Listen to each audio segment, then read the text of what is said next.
Hello everyone, हमारा chapter चल रहा है विलियन। और विलियन में मैंने आपको पढ़ाए अनुसंख्यक गुणधर्म।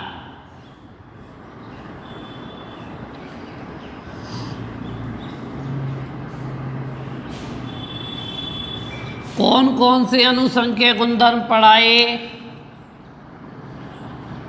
वाष्प दाब का आपेक्षिक अवनमन,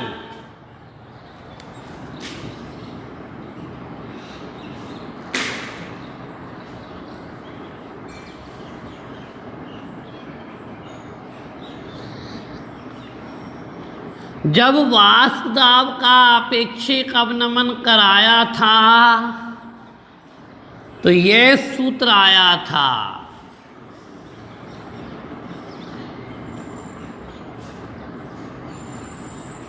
उपरोक्त जब टॉपिक को पढ़ाने के बाद इसके न्यूमेरिकल कराए थे तो उसमें विलय का मोलर द्रव्यमान ज्ञात किया था, एमबी ज्ञात किया था।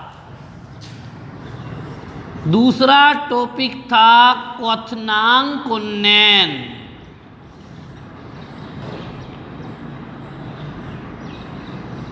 डेल टीवी फॉर्मूला था 1000 केवी WB MBWA। उपरोक्त डेरिवेशन के बाद हमने क्वथनांक उन्नयन की सहायता से विलय का मोलर द्रव्यमान ज्ञात किया था। ऐसा सवाल भी किया था। ठीक उसी प्रकार हिमांक अवनमन का सवाल पड़ा था। डेल TF बराबर 1000 KF WB MBWA। तो यहाँ भी हमने विलय का मोलर द्रव्यमान ज्ञात किया था। और नंबर 4 था परासरण दाब,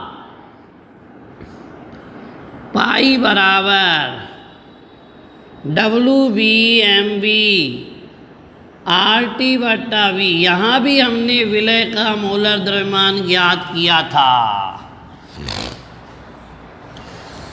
तो माना विलय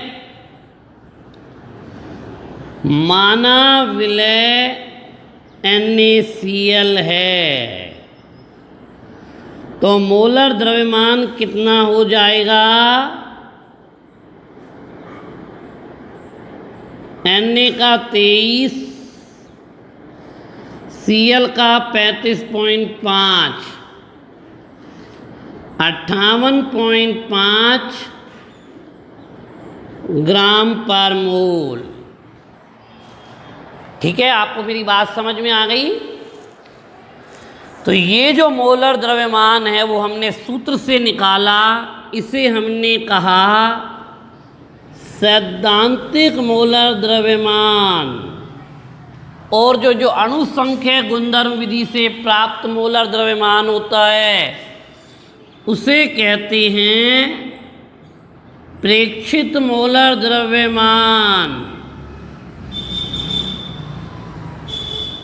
जो सूत्र से निकल कर आता है उसे कहते हैं सैद्धांतिक मोलर द्रव्यमान। और जो अनुसंख्यक गुणधर्म विधि में कैलकुलेशन से प्राप्त होकर आता है उसे कहते हैं प्रेक्षित मोलर द्रव्यमान। ठीक है?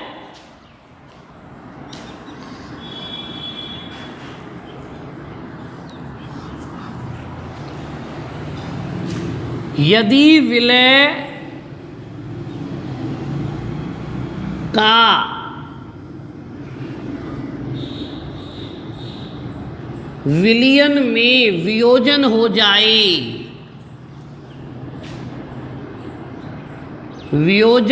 जाए तो अणु छोटा हो जाएगा ना। तो प्रेक्षित मोलर द्रव्यमान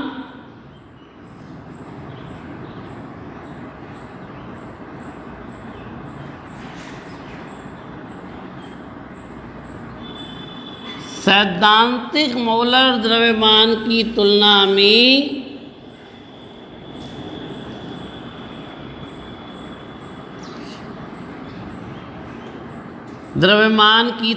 में कम प्राप्त होता है। तो प्रेक्षित मोलर द्रव्यमान का मान सैद्धांतिक मोलर द्रव्यमान की तुलना में कम प्राप्त होता है। ठीक है, कौन कम प्राप्त हो रहा है? प्रेक्षित। ज़्यादा कौन सा है? सैद्धांतिक। तो प्रेक्षित मोलर द्रव्यमान का मान सैद्धांतिक मोलर द्रव्यमान की तुलना में कम प्राप्त होता है।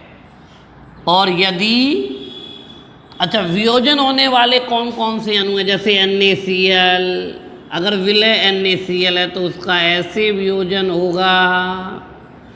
अगर विलय MgCl2 है तो देखो कैसे वियोजन होगा, एक बनेगा Mg+2 और दो बनेंगे Cl-, AlCl3 का कैसे वियोजन होगा, Al+3 + 3Cl-। पोटेशियम फेरोसाइनाइड का कैसे वियोजन होगा, 4 तो K धनायन प्लस FeCN का होल 6 - 4। एक NaCl से 2 आयन प्राप्त हुए, एक MgCl2 से 3 आयन प्राप्त हुए, एक AlCl3 से 4 आयन प्राप्त हुए, एक पोटेशियम फेरोसाइनाइड से 5 आयन प्राप्त हुए। यदि विलय का विलयन में वियोजन हो जाए तो प्रेक्षित मोलर द्रव्यमान का मान सैद्धांतिक मोलर मान से कम प्राप्त होता है। और अगर संगुणन हो जाए, यदि विलय का विलयन में संगुणन हो जाए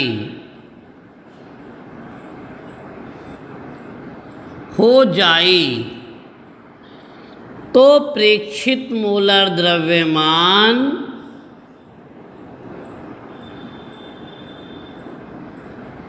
का मान सैद्धांतिक मोलर द्रव्यमान से अधिक प्राप्त होता है। जैसे एसिटिक अम्ल का सूत्र क्या है, CH3COOH को जब बेंजीन विलायक में घोला जाता है तो इसका संगुणन हो जाता है। दो अणु आपस में देखो CH3COOH, यहाँ तक समझ में आया? CH3COOH। दूसरा अणु बना रहा हूँ, CH3COOH। दोनों के बीच में क्या लगा दिया? हाइड्रोजन बंध। हाइड्रोजन बंध लगाने से इनका क्या हो गया? संगुणन हो गया। मेरी बात समझ में आ रही है? फिर है बेंजोइक अम्ल,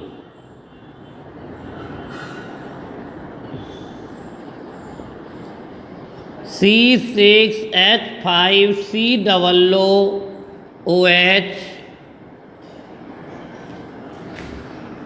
C6H5COOH,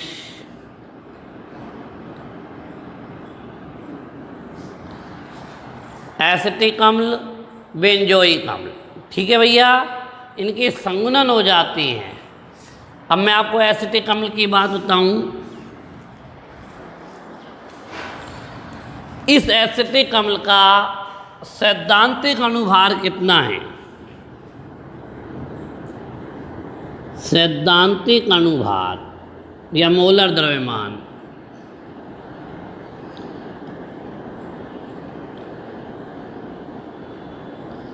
C का 12, H का 3, फिर 12, फिर 16 2 बार और फिर 1, 60 ग्राम पर मोल। परंतु दो अणुओं का जोड़ा बन गया अतः अनुसंख्य गुणधर्म विधि से इसका मान प्राप्त होगा 120 ग्राम पर मोल, दुगना। तो जिनका संगुणन हो जाता है उनके सैद्धांतिक मोलर द्रव्यमान, उनके प्रेक्षित मोलर द्रव्यमान सैद्धांतिक मोलर द्रव्यमान से ज़्यादा प्राप्त होते हैं। इनके उदाहरण लिख रहा हूँ, जैसे CH3COH, जैसे C6H5COH, और इसके उदाहरण जैसे NaCl, जैसे MgCl2, जैसे AlCl3, जैसे पोटेशियम फेरोसाइनाइड। तो आप समझ गए, हो सकता है सैद्धांतिक मोलर द्रव्यमान प्रेक्षित मोलर द्रव्यमान से अधिक हो सकता है प्रेक्षित मोलर द्रव्यमान सैद्धांतिक मोलर द्रव्यमान से अधिक हो। ऐसे मोलर द्रव्यमान यानी कुल मिलाकर प्रेक्षित के बराबर नहीं है, इन्हें असामान्य मोलर द्रव्यमान कहते हैं।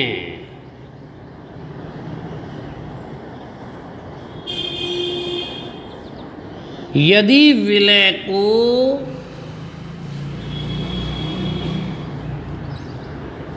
विलायक में घोले जाने पर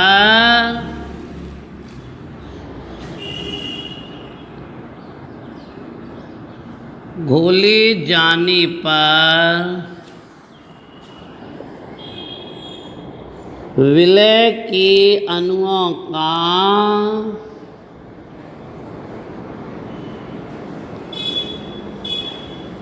संगुणन अथवा वियोजन हो जाए,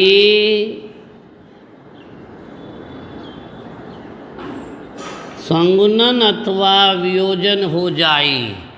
यदि विलय को विलायक में घोले जाने पर विलय के अणुओं का क्या हो जाए, संगुणन अथवा वियोजन हो जाए, तो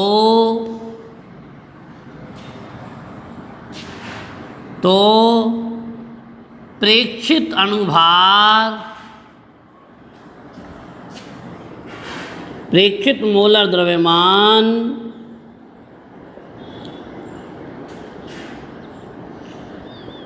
सैद्धांतिक मोलर द्रव्यमान के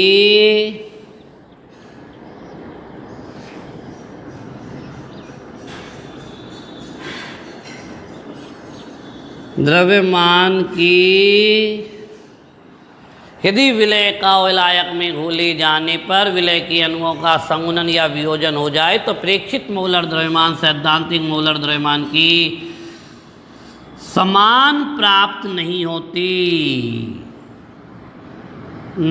होती, अलग प्राप्त होती हैं। इन्हें असामान्य मोलर द्रव्यमान कहते हैं।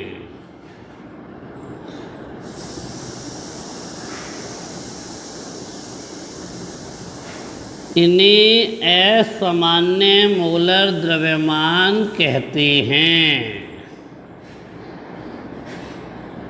यदि विलय को विलायक में घोले जाने पर विलय के अणुओं का संगुणन या वियोजन हो जाता है तो प्रेक्षित मोलर द्रव्यमान सैद्धांतिक मोलर द्रव्यमान के समान प्राप्त नहीं होते, इन्हें असामान्य मोलर द्रव्यमान कहती हैं। और अगर सामान्य मोलर द्रव्यमान की परिभाषा होती तो क्या बनती, विलय को विलायक में घोले जाने पर संगुणन या वियोजन ना हो तो प्रेक्षित मोलर द्रव्यमान सैद्धांतिक मोलर द्रव्यमान के समान प्राप्त होते हैं, इन्हें सामान्य मोलर द्रव्यमान कहती हैं। तो आप मेरी बात को समझ रहे हैं ना, मैंने क्या पढ़ाया है।